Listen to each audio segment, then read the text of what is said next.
ya, nggak tiba-tiba aja begitu ya. Mesti lihat ini latar belakangnya, historical ya, cultural di abad pertama. Jadi kita bisa lihat bahwa dia disebut tanpa Torah, tetapi Paulus lihat dengan cara yang berbeda. Dia tahu bahwa Tuhan mengasihi bangsa-bangsa, kerajaan Elohim harus dikabarkan kepada bangsa-bangsa. Dia lihat ini satu kesempatan, satu hal yang perlu dibina. Karena itu dia tetap harus membangun hubungan untuk bisa memenangkan mereka dengan sungguh-sungguh. Jangan yang tiba-tiba ikut-ikutan aja begitu, tapi memenangkan mereka sungguh-sungguh. Nah, jadi karena itu dia katakan supaya aku ayat 21, supaya aku dapat memenangkan mereka yang tidak hidup, yang hidup tanpa Torah. Jadi itu maksudnya. Nah, mereka itu masih ya dengan gaya hidupnya, dan tetapi mereka harus dibimbing supaya mereka kenal Torah dan hidupnya betul-betul ada di dalam Tuhan.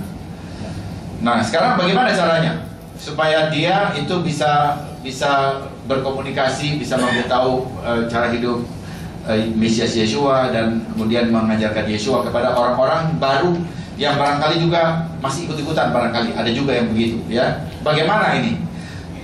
Paulus harus datang berdiskusi dengan mereka, dan kalau diundang ke rumah mereka tidak keberatan.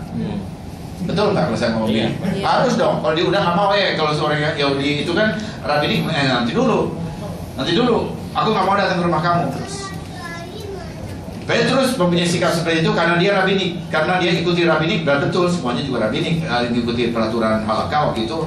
Kita lihat murid-murid Yesua juga mengikuti halakha ya.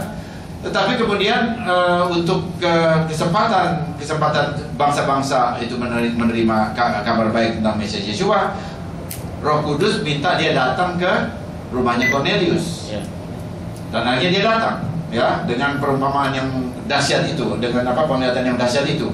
Nah, Paulus lihat begitu bahwa memang Tuhan menghendaki kabar keselamatan Yeshua datang kepada bangsa-bangsa. Dan di dalam Torah, perhatikan ini, di dalam Torah tidak ada satu misvot yang melarang seorang Israel datang ke rumah orang non-Israel. Kalau ada, tolong diberitahu kalau saya salah. Nggak ada. Kalau gitu kenapa aku terhambat? Torahnya bilang tidak ada, dia datang ke rumah orang Yunani. Nah, ini dilihat oleh orang Yahudi yang terikat kepada yang tadi di bawah Torah tadi. Dia sama tuh, dia udah nggak ikut lagi halakha. Ya, lalu ini itulah yang kemudian jadi rumors ya.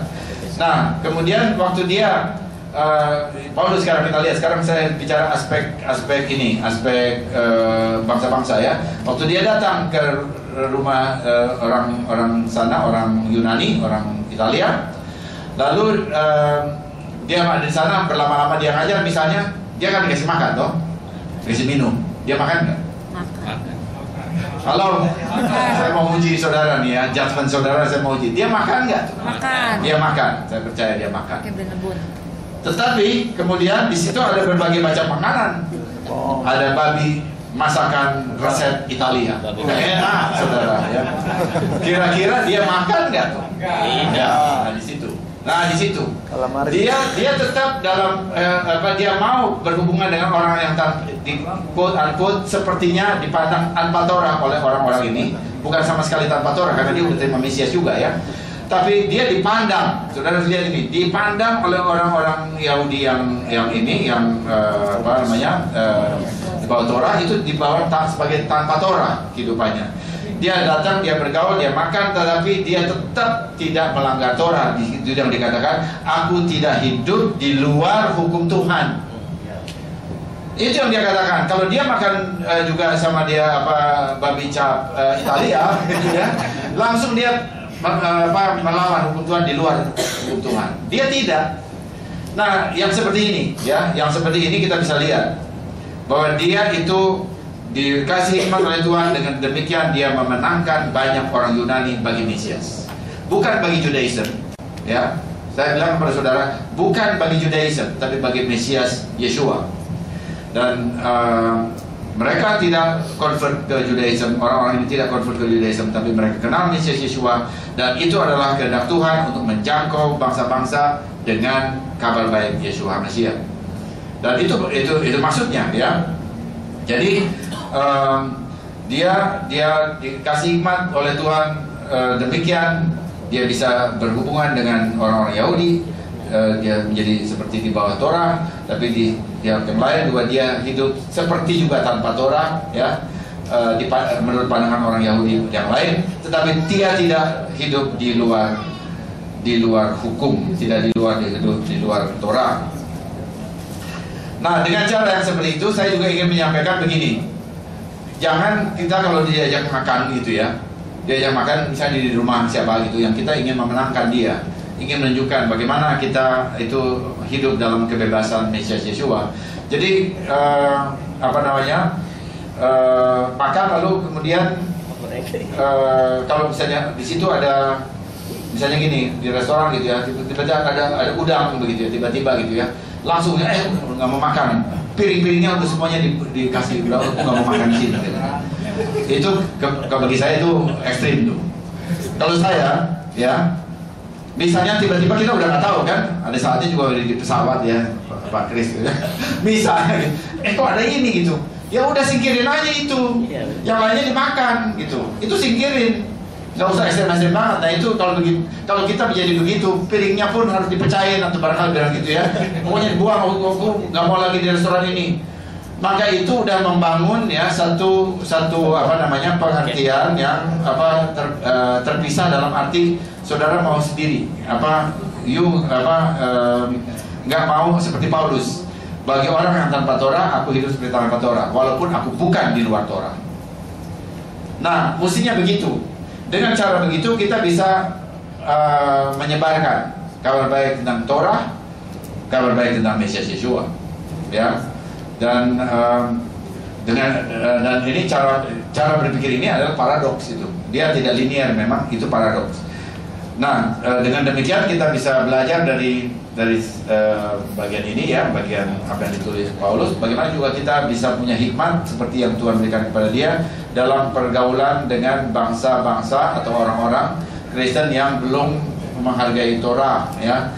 Kita bisa memberikan pengertian sedikit demi sedikit tanpa harus membuat ya diri kita itu jadi aneh, menjadi sepertinya ini orang dari bulan kali gitu ya, dia udah bukan di bumi lagi gitu ya, bukan seperti itu.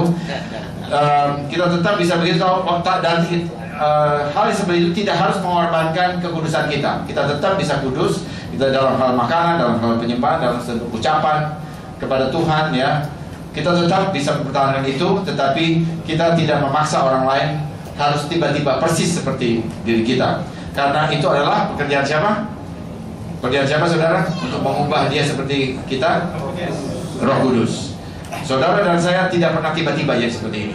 Diproses oleh Tuhan tahunan, ya, tahunan. Jadi jangan langsung menerapkan itu dalam 1 detik. Orang harus berubah seperti saudara, sementara saudara diubah tahunan oleh Roh Kudus.